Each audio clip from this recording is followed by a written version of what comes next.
English में बात करना आजकल हर किसी का सपना हो गया है, परंतु इस सपने में कहीं ना कहीं रुकावट बन जाती है वोकेबलरीज।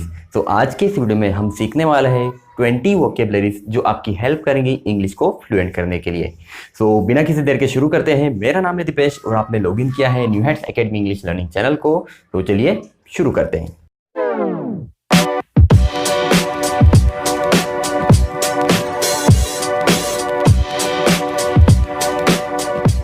हमारा आज का पहला वर्ड है कंपेशन। कंपेशन का मतलब होता है दया। अब देखिए किस तरह से सेंटेंस में यूज़ करना है। हमें मूक जानवरों और पक्षियों के प्रति दया भाव रखना चाहिए। We should have compassion towards mute animals and birds. Mother Teresa गरीबों और ज़रूरतमंदों के प्रति दया भाव रखती थी। Mother Teresa had compassion towards the needy as well as the poor. अगला वर्ड है प्रोफाउंड। प्रोफाउंड का मतलब होता है गहरा और गंभीर। इतनी कम उम्र में भी मनोज की सोच इस मुद्दे पर काफ़ी गहरी थी। Manoj had a profound thought on this matter even at an early age. मुझे लगता है हम जितना सोच रहे हैं समुद्र उससे ज़्यादा गहरा है। I think the sea is more profound than we are assuming it to be. अगला वर्ड है कन्फ्लिक्ट। कन्फ्लिक्ट का मतलब होता है झगड़ा, लड़ाई और मुठभेड़। अब देखिए सेंटेंस। जमीन को लेकर दो भाइयों के बीच में झगड़ा बढ़ गया। The conflict between two brothers over a piece of land aggravated. Aggravated का मतलब क्या होता है? बढ़ जाना या फिर भड़क जाना। देखिए अगला सेंटेंस। चुनाव के दौरान दो गुटों के बीच बहुत ही भयंकर झगड़ा हुआ। During the elections two groups had a horrible conflict. अगला वर्ड है प्रे। प्रे का मतलब होता है शिकार। अपने आसपास के माहौल से अनजान कोई भी जानवर शेर के लिए एक आसान शिकार है। An animal unaware of his surroundings is easy prey for a lion। देखिए अगला सेंटेंस। युवा पीढ़ी और अनपढ़ या अज्ञानी लोग नेताओं के लिए चुनाव के दौरान सबसे आसान शिकार होते हैं। The youth and the uneducated और unaware people are the easiest prey for leaders during the elections.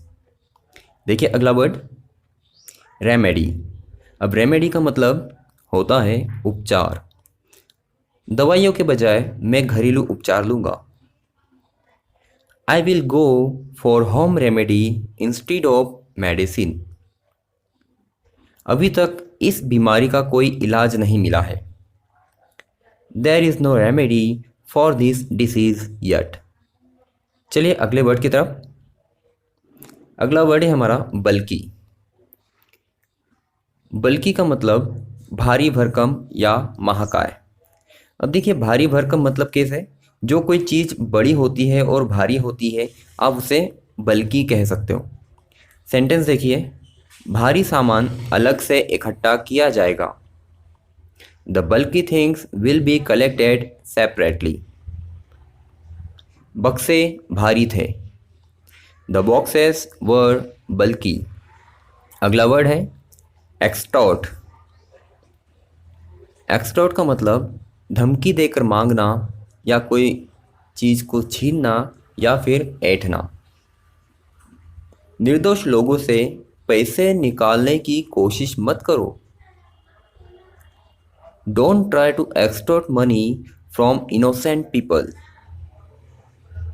Blackmailer ने उससे एक बड़ी रकम ऐंठने की कोशिश की। The blackmailer tried to extort a large sum of money from him. यहाँ पर लार्ज सम ऑफ मनी का मतलब होता है मोटी रकम या फिर बड़ा अमाउंट। चलिए अगले वर्ड की ओर। अग्रेरियन। इसका प्रोनाउंसिएशन याद रखिएगा, अग्रेरियन।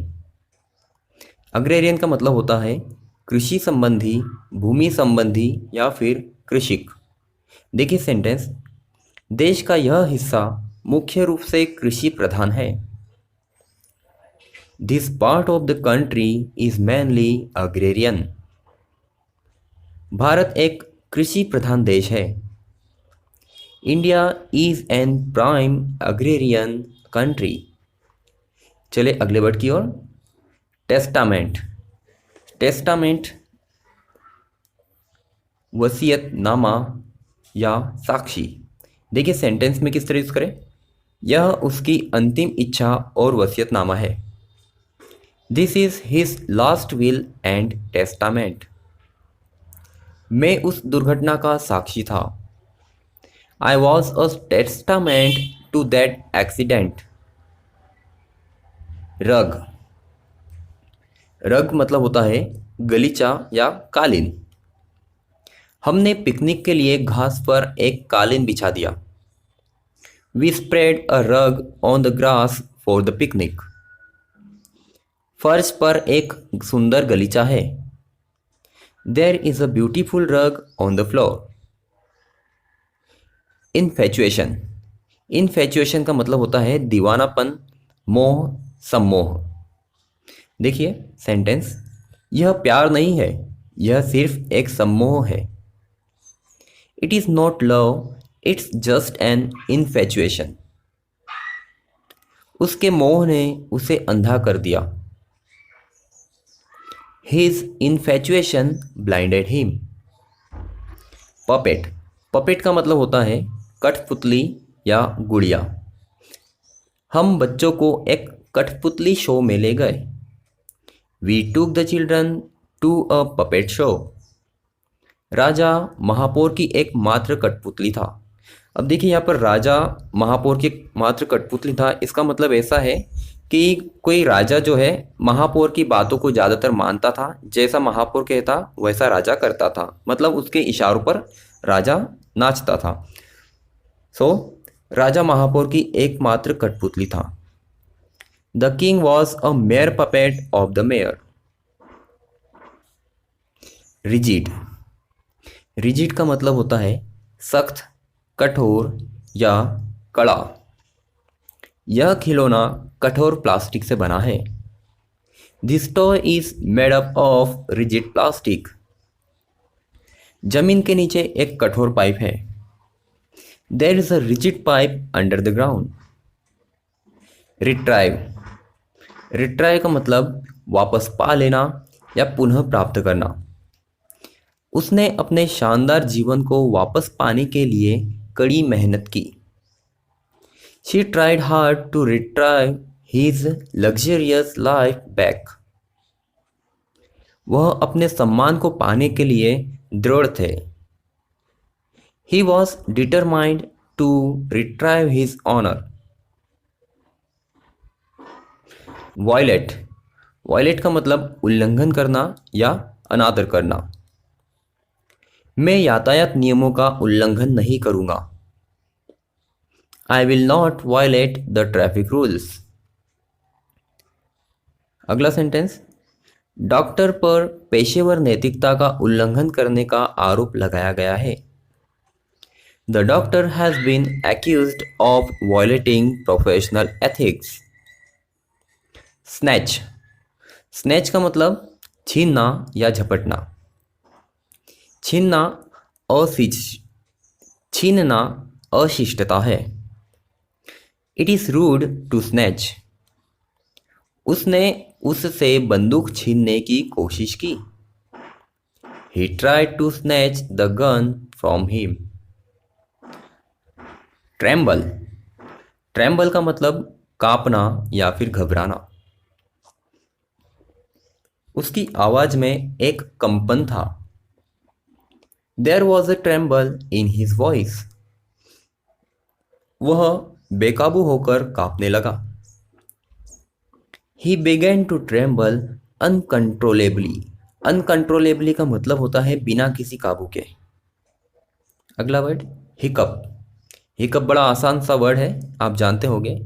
हिकअप मतलब होता है हिचकी आना या फिर हिचकी। यहाँ पर हिकअप दो तरह से यूज़ किया गया है, एक तो वर्ब के तौर पर और एक नाउन के तौर पर। अब देखिए सेंटेंस। मैं हिचकी नहीं रोक सकता। I can't stop hiccupping. हिचकी को रोकने के लिए मुझे क्या करना चाहिए? What should I do to prevent hiccups? Prevent का मतलब होता है किसी काम को रोकना या किसी चीज़ को होने से रोकना। परप्लेक्स, परप्लेक्स हक्का बक्का करना या फिर हैरानी में डालना। उसने मुझे इस समस्या से हैरानी में डाल दिया।